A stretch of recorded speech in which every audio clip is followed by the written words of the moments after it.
Hello बच्चों, जो हमारा डिस्कशन चल रहा है वो हमारा वेक्टर्स चैप्टर का डिस्कशन चल रहा है और जो आपका आज का नेक्स्ट टॉपिक है that is the multiplication of the vector bye a real number. अब हमने एक वेक्टर दिया हुआ है, उस वेक्टर को हमने एक रियल नंबर के साथ मल्टीप्लाई करना है। ओके, तो लेट अस सपोज मेरे पास वेक्टर ए है।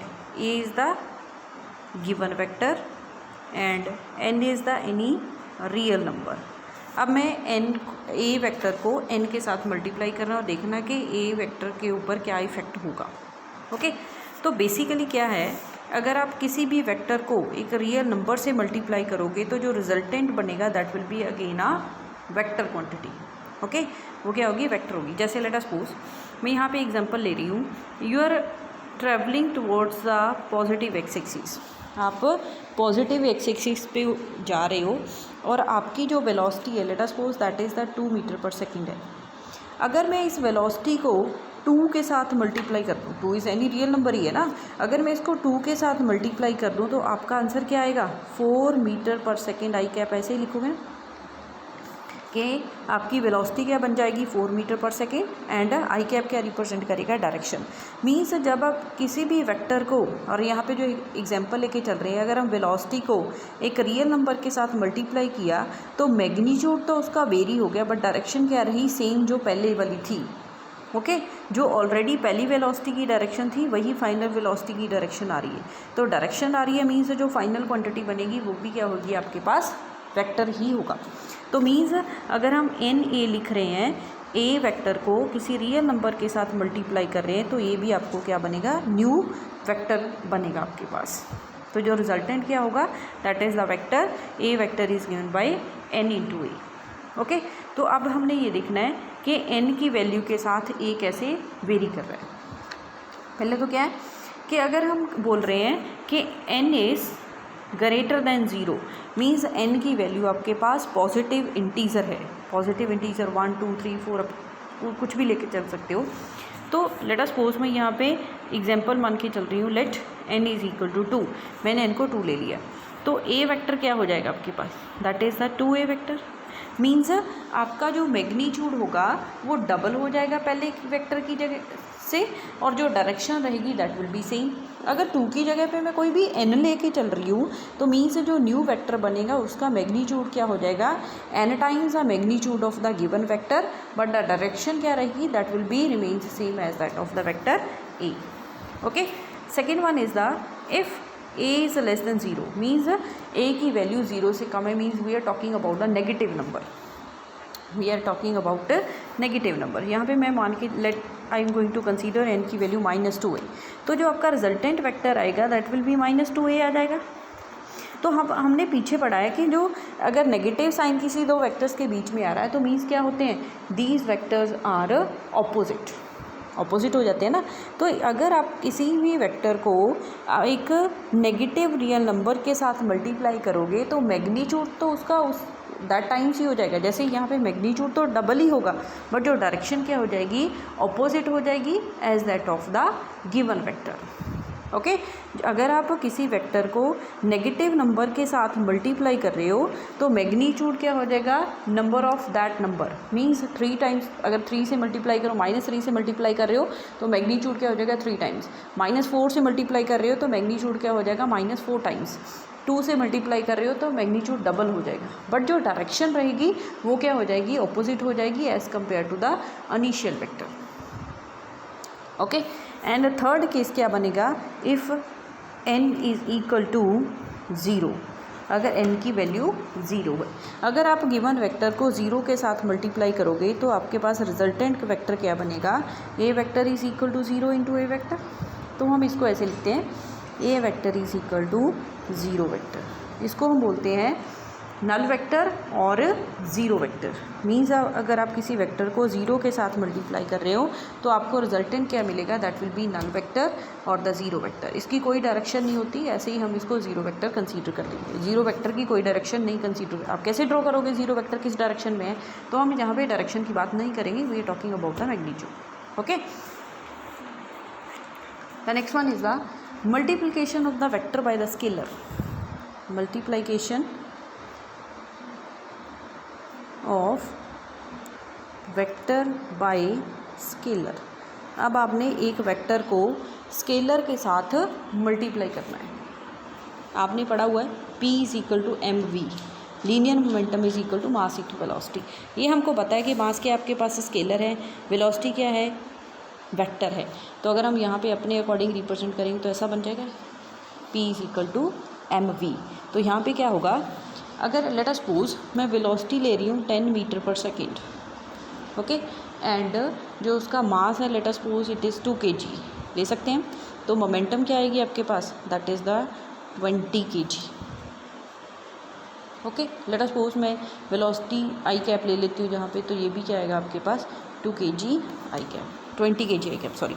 तो मीन्स अगर आप किसी वेक्टर को स्केलर क्वांटिटी के साथ मल्टीप्लाई कर रहे हो तो जो न्यू फिजिकल क्वांटिटी आपके पास आएगी वो क्या होगी आपकी, अगेन वेक्टर क्वांटिटी ही होगी। ओके, एंड जो मैग्नीट्यूड होगा फिजिकल क्वांटिटी का वो क्या हो जाएगा, equal to the product of the magnitude of vector quantity, magnitude of vector quantity and the magnitude of the scalar quantity. But जो डायरेक्शन आएगी न्यू क्वांटिटी की, जो आपके पास न्यू वेक्टर बन रहा है उसकी डायरेक्शन क्या रहेगी, same as that of the given vector quantity जिसके साथ आपने एक स्केलर क्वांटिटी को मल्टीप्लाई किया है। इसे और एग्जांपल ले सकते हो, जैसे हम लिखते हैं velocity is equal to s upon t, तो यहाँ से हम एस लिख सकते हैं, that is equal to t into v वी। तो displacement is the vector quantity, velocity was the vector quantity and t is the time. Means velocity के साथ आपने वेलोसिटी को टी के साथ मल्टीप्लाई किया तो आपको क्या मिल रही है, अगेन वेक्टर क्वांटिटी ही मिल रही है। Okay, next one is the addition and the subtraction of the vector. Addition and subtraction of vectors. तो ये देखो वेक्टर्स को हम जैसे जनरली हम अलजेब्रा में आप यूज़ करते हो rules to add a number, वो रूल हम यहाँ पे यूज़ नहीं करेंगे। तो एडिशन ऑफ वेक्टर्स क्या होगी, थोड़ी डिफरेंट होगी। आपको एडिशन और सब्ट्रैक्शन ऑफ डिफरेंट वे में करेंगे। तो पहले क्या है आपके पास, अगर आपको पैरेलल वेक्टर दिए हैं दैट इज़ वेरी इजी। अगर आपको एडिशन ऑफ पैरेलल वेक्टर्स करनी है, addition of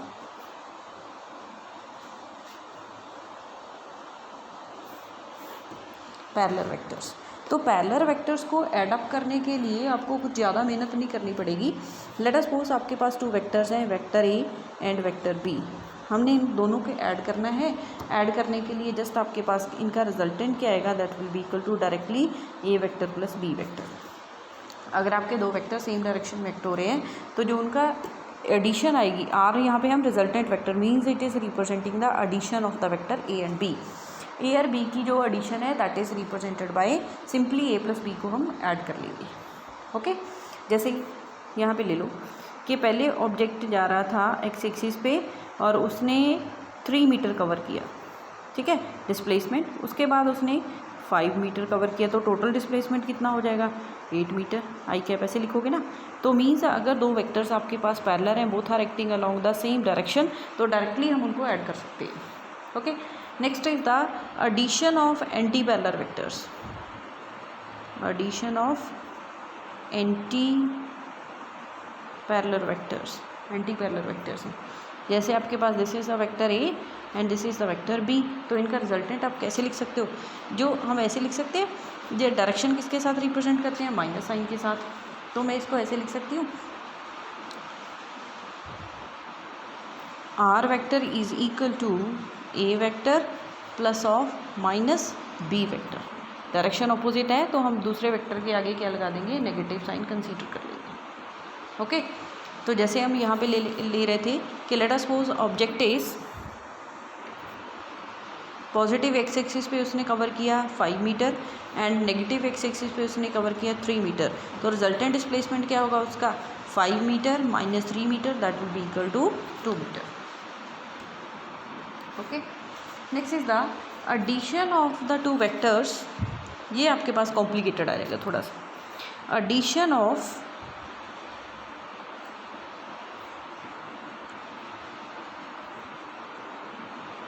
two vectors pointing in different directions, pointing in different directions means अब तो ना तो वो पैरेलल है ना ही वो एंटी पैरेलल है, किसी और 2 डायरेक्शन में एक्ट हो रही है। लेट अस सपोज एक वेक्टर आपका ये है B vector and this is the vector E. ये आपके पास दो वेक्टर्स हैं, both are acting in the different direction and एक दूसरे के विद रिस्पेक्ट टू एक पर्टिकुलर एंगल बना रहे हैं। तो उन वेक्टर्स को आपने क्या करना है, ऐड करना है। तो इस केस को सॉल्व करने के लिए हमें कुछ टूल्स चाहिए, मीन्स हमें कुछ रूल चाहिए। तो वो मैथमेटिकल रूल्स होते हैं आपके पास, 3 रूल्स हैं। First one is the triangle of vector addition, triangle of vector addition. Second one is the parallelogram, law of vector addition, and the third one is the polygon law of vector addition, polygon law of vector addition. Okay तो ये आपके पास 3 law हैं। These are most important laws. Vector, जहाँ पे भी आप physics में बात कर रहे हो, वेक्टर्स की बात कर रहे हो, तो तीनों आपको कहीं ना कहीं लगाने पड़ जाते हैं। और सबसे इम्पॉर्टेंट ये होता है triangle of vector addition. Triangle of vector addition क्या है बेसिकली, ये देखो हम यहाँ पे पहले मैं करूँगी, पहले हम सॉल्व कर रहे हैं, that is the triangle law of vector addition. अगर आपने ये पहला लॉ देख लिया तो सेकंड थोड़ा सिमिलर है, प्रूव उसका वो हो जाएगा। ट्राइंगल ऑफ वेक्टर एडिशन, पहले हम इसको डिफाइन करेंगे, फिर हम इसका मैथमेटिकल फॉर्मूला जनरेट करेंगे। तो लेट अस सपोज मेरे पास क्या है, 2 वेक्टर्स हैं, vector A and this is the vector B. Both are acting at particular angle, different direction में एक्ट हो रहे हैं। तो मैं क्या करूँगी, पहले मैं बी वेक्टर को इसके पैरेलल मूव कर लूँगी। पैरेलल मूव करने से कोई फ़र्क तो नहीं पड़ेगा, जैसे यहाँ पे वेक्टर बी है तो इसको मैं पैरेलल ही मूव करके यहाँ पे लेके जा सकती हूँ। तो मेरी ये जो न्यू डायग्राम बनेगी ऐसे बन जाएगी, ऐसे बन सकती है। This is the vector A and this is the vector B. Okay, तो जैसे मैंने ये 2 वेक्टर्स ड्रॉ किए हैं, इसको हम यहाँ पे वर्डिंग यूज़ करेंगे, drawn in the same order. Means when the head of the first vector join with the tail of the second vector. ये देखो जो ए का हेड है वो बी की टेल के साथ ज्वाइन हो रहा है, तो उसको हम बोलते हैं सेम ऑर्डर। अगर हम ऐसे ड्रॉ करेंगे 2 वेक्टर्स हेड टू हेड, तो उसको हम बोलते हैं ऑपोजिट ऑर्डर। तो ट्राइंगल लॉ अब क्या बोलता है कि if the 2 vectors are acting along the 2 sides of triangle, ये ट्राइंगल की 2 साइड्स बन सकती हैं, 2 sides of triangle drawn in the same order, then the resultant of these vectors is given by the third side of the triangle but drawn in opposite order। जो आपके पास इसका resultant होगा वो third side of triangle represent करेगी but drawn in opposite order, then r will be equal to a plus B vector.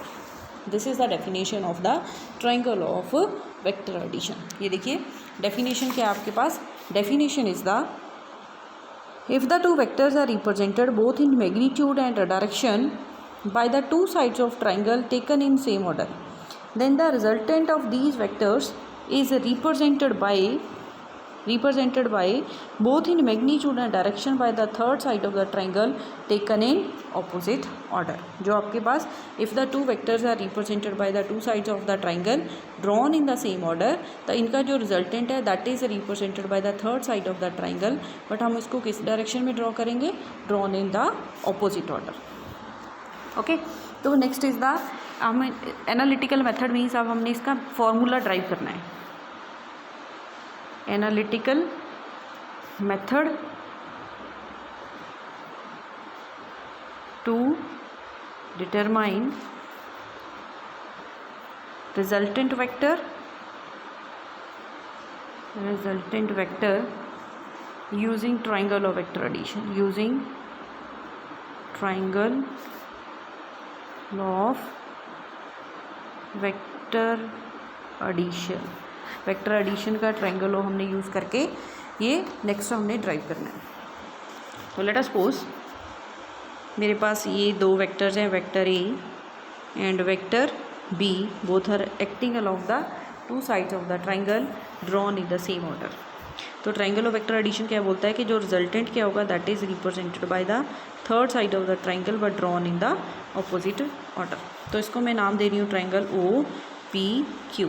तो पहले हम यहाँ से करेंगे एक कंस्ट्रक्शन कर लेंगे, from the point Q draw perpendicular to the line O P, इसको आगे एक्सटेंड कर लेंगे and this is the point D.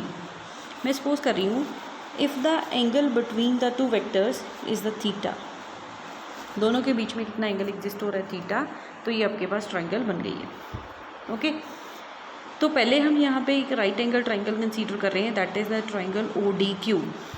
O D Q, ये बड़े वाली ट्रायंगल हम लेके चलेंगे। In triangle O D Q Pythagoras theorem apply कर दीजिए आप, क्या आएगा यहाँ पे, O Q square that is equal to O D square plus Q D square. Okay, तो अब हम ओ डी को ऐसे लिख सकते हैं, O P plus P D, O Q square that is equal to O P plus P D whole square plus Q D square.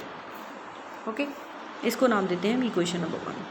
अब हमारे पास नोन क्या है, known is the only O P is known, P D and D Q are unknown, but इस triangle में हमें ये value पता है, that is the P Q and it is the vector B. Means अब हमने क्यू डी और P D की value in terms of vector B calculate करनी है। तो इन ट्राइंगल अब मैं छोटे वाली ट्राइंगल कंसीडर करूँगी, that is the D P q. तो यहाँ पे पहले हम कॉस थीटा निकाल लेते हैं। कॉस थीटा क्या आएगा, P D upon P Q, P D will be equal to P Q into cos theta. Okay, और पी क्यू की वैल्यू क्या है, that is the just magnitude लिखेंगे हम यहाँ पे, वेक्टर बी का मैग्नीट्यूड कॉस थीटा। सिमिलरली हम यहाँ पे निकालेंगे साइन थीटा। साइन थीटा क्या आ जाएगा आपके पास, that will be equal to p D upon P q, sorry sine theta will be equal to q d upon P q. Sine theta will be equal to q D और d q upon P q. तो d q क्या आ जाएगा आपके पास, that will be equal to P q sine theta, p q is again b vector, d q is equal to magnitude of B vector sine theta. ये cos theta वाली P D आ गई आपके पास, डी क्यू आ गई, इसको नाम दें equation number 2, equation number 3। Second और थर्ड इक्वेशन की वैल्यू हम पुट कर लेंगे इन इक्वेशन नंबर 1। तो यहाँ से आपके पास क्या आ जाएगा, ओ क्यू क्या है आपके पास, r vector, magnitude of are vector square that is equal to, ये आपके पास ओ पी क्या है, a vector magnitude square plus, sorry a vector plus ये आ रहेगा आपके पास p d is the b vector cos theta. तो यहाँ पे आएगा mod of B cos theta whole square plus d q the square that is the mod of B square sine square theta. तो यहाँ से क्या आएगा, मॉड आर स्क्वायर, ओपन कर लो ये square, mod A square plus mod B square cos square theta two mod B mod A cos theta plus mod of B square sine square theta. Okay, तो ये देखो यहाँ से हम B square cos की थीटा वाली terms को combine करेंगे, बी स्क्वायर कॉमन लेंगे तो अंदर क्या बचेगा, cos square theta plus sine square theta and that is equal to 1। तो ये आपके पास एक्सप्रेशन बचेगा, r square mod is equal to mod A square mod B square रह जाएगा यहाँ से plus 2 mod a mod b cos theta. Okay, तो यहाँ से आपके पास आर वेक्टर क्या आ जाएगा, magnitude of are vector that is under root magnitude of A square magnitude of B square two magnitude of A magnitude of B cos theta. This is the mathematical formula triangle of vector addition. अगर आपको दो vectors given है, उनके बीच का angle given है, we can calculate the resultant by you applying this formula. Okay, now अब हमने नेक्स्ट कैलकुलेट करनी है direction of are vector. R vector की हमको डायरेक्शन फाइंड आउट करनी है।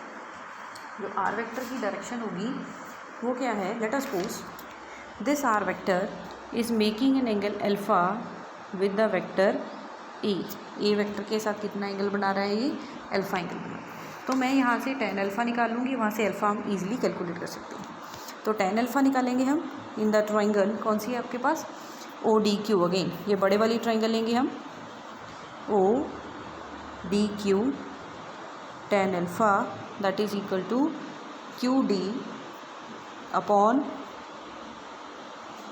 Upon that is DO। tan alpha QD इसको हम लिख सकते हैं OP प्लस PD। हम PD ऑलरेडी कैलकुलेट कर चुके हैं equation number 2 and 3 and QP हमें पता है that is the vector QD is this one vector QD is और the DQ vector is equal to B sin theta। तो यहाँ से आएगा tan alpha that is equal to B magnitude sin theta upon A plus magnitude of B cos theta. तो यहाँ से हम alpha easily निकाल लेंगे। तो इस एक्सप्रेशन से we will calculate the direction of the resultant vector. This is all about the triangle of vector addition. और नेक्स्ट लेक्चर्स में हम पढ़ेंगे parallelogram vector addition and polygon of vector addition.